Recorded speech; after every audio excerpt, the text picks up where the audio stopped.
114201 Dosen pengampu Ibu Grace Wakano SKIP MKIP, Fakultas Kesehatan Prodi Keperawatan Universitas Kristen Indonesia Maluku 2020. Di sini saya akan membahas tentang anatomi tubuh manusia anterior dan posterior beserta fungsinya masing-masing. Anatomi tubuh manusia tersusun dalam beberapa bagian sistem tubuh. Terdapat 13 sistem tubuh dan saya akan menjelaskan satu persatu beserta fungsi-fungsinya. Sistem tubuh yang pertama yaitu sistem kerangka. Tubuh manusia terdiri dari susunan atau berbagai macam tulang yang saling berkaitan satu sama lain. Di dalam kepala terdiri dari 8 buah tulang. Kerangka dada 25 buah tulang, wajah 14 tulang. Tulang belakang dan pinggul 22, tulangnya 62 dengan 64, lidah 1 dan tulang kaki 62 buah. Adapun fungsi kerangka yaitu 1. Dapat menahan bagian-bagian tubuh agar tidak roboh. 2. Dapat melindungi seluruh alat tubuh yang halus seperti jantung, paru-paru, dan otak. 3. Kerangka adalah tempat melekatnya otot-otot di dalam tubuh. 4. Untuk menggerakkan tubuh melalui otot. Dan yang kelima, tempat pembuatan sel darah, khususnya sel darah merah.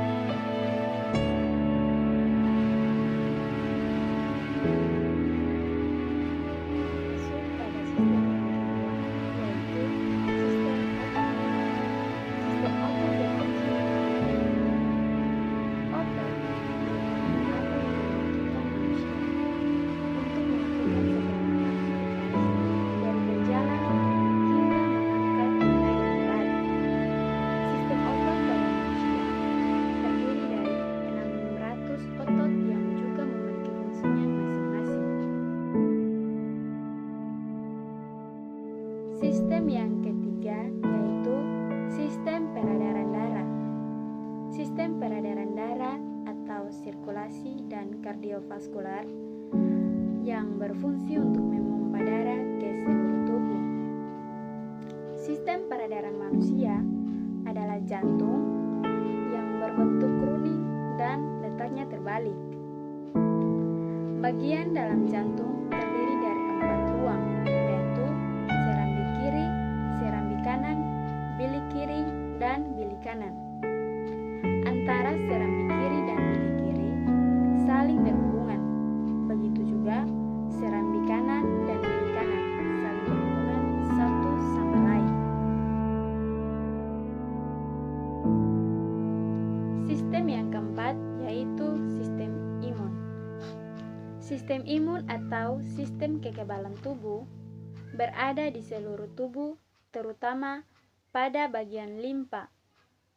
Sistem imun ini merupakan sistem pertahanan tubuh manusia terhadap infeksi atau serangan-serangan molekul asing seperti bakteri, virus, dan parasit penyebab penyakit. Sistem yang kelima yaitu sistem indera.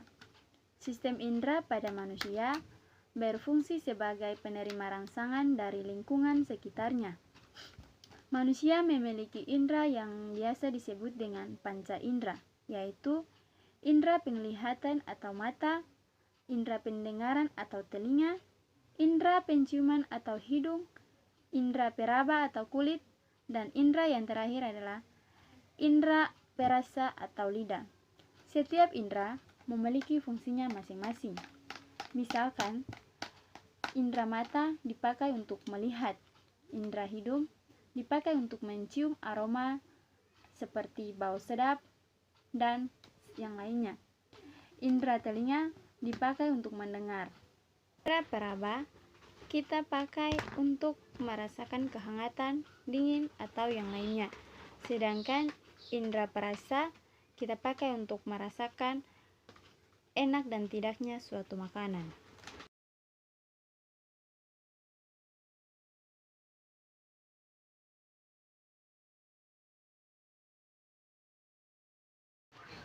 Sistem tubuh yang keenam yaitu sistem limfatik. Sistem limfatik yaitu sistem sirkulasi yang berfungsi untuk mengalirkan limfa ke dalam tubuh manusia. Sistem limfatik terdiri dari pembuluh limfa dan organ limfoid. Beberapa fungsi limfatik antara lain mengangkut limfosit, mengembalikan cairan dan protein ke peredaran darah, menghancurkan dan menyaring mikroorganisme. Bila terjadi infeksi, maka kelenjar limfa ini dapat menghasilkan zat antibodi.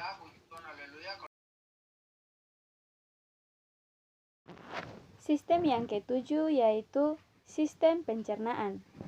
Sistem pencernaan yakni sistem organ manusia yang fungsinya menerima makanan, menyerap zat-zat gizi yang dibawa ke dalam aliran darah, dan membuang bagian atau sisa makanan yang tidak bisa dicerna oleh tubuh.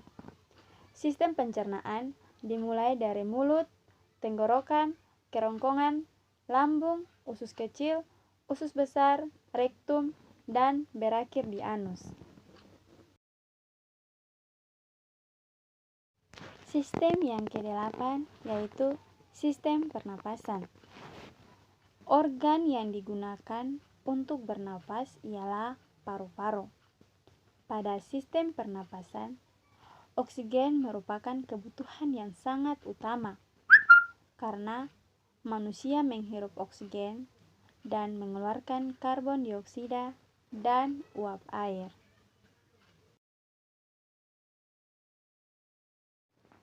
Sistem yang ke-9 yaitu sistem endokrin. Sistem endokrin yaitu sistem yang mengontrol kelenjar tanpa adanya saluran yang menghasilkan hormon atau komunikasi di dalam tubuh dengan hormon. Hormon itu sendiri merupakan bahan kimia pembawa pesan yang disintesis dan disekresikan oleh kelenjar tiroid, kelenjar hipofise, hipotalamus, paratiroid, pineal, dan adrenal.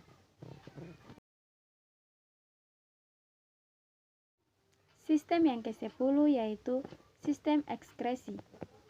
Organ-organ ekskresi di dalam tubuh manusia terdiri dari ginjal, hati, kulit, dan paru-paru. Ginjal berfungsi dalam mengeluarkan urin. Hati berfungsi mengeluarkan zat warna empedu atau ure. Kulit berfungsi mengeluarkan keringat, sedangkan paru-paru berfungsi dalam mengeluarkan uap air dan karbon dioksida. Sistem yang ke-11 yaitu sistem saraf. Sistem saraf pada manusia tersusun atas sistem saraf pusat dan sistem saraf tepi. Sistem saraf pusat terdiri dari otot dan sumsum tulang belakang, sedangkan dalam sistem saraf tepi terdiri dari sistem saraf otonom dan somatis. Sistem saraf berfungsi untuk menyampaikan rangsangan dari reseptor untuk direspon oleh tubuh manusia. Dalam menanggapi rangsangan, ada beberapa komponen yang dimiliki sistem saraf, yaitu reseptor, penghantar impuls, dan efektor. Sistem yang ke-12 yaitu sistem reproduksi. Sistem reproduksi yaitu suatu rangkaian dan interaksi organ dalam yang berfungsi untuk berkembang biak. Sistem reproduksi pada perempuan berpusat di ovarium yang fungsinya untuk menghasilkan ovul dan hormon. Alat reproduksi perempuan terdiri dari rahim, indung telur, liak, dan senggama. Indung telur merupakan kelenjar kelamin yang menghasilkan sel-sel telur, sedangkan alat reproduksi pada laki-laki yaitu testis yang berfungsi sebagai penghasil sperma dan testosteron. Sistem yang terakhir yaitu sistem urinaria. Sistem urinaria atau perkemahan juga termasuk dari sistem ekskresi. Tetapi sistem urinaria terdiri dari ginjal, ureter, kandung kemih, dan uretra. Ginjal berfungsi menyaring darah untuk membuang limpa dan menghasilkan uren.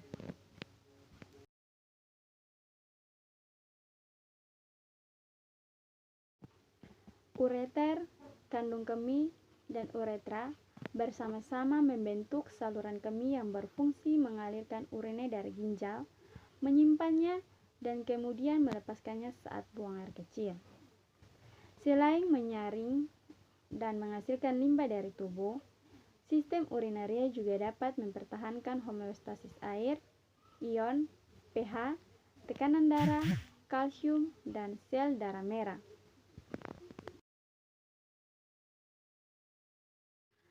Demikian penjelasan singkat materi anatomi tubuh manusia beserta fungsi-fungsinya. Semoga materi yang disampaikan tadi dapat bermanfaat bagi kita semua. Sekian dan terima kasih. Shalom.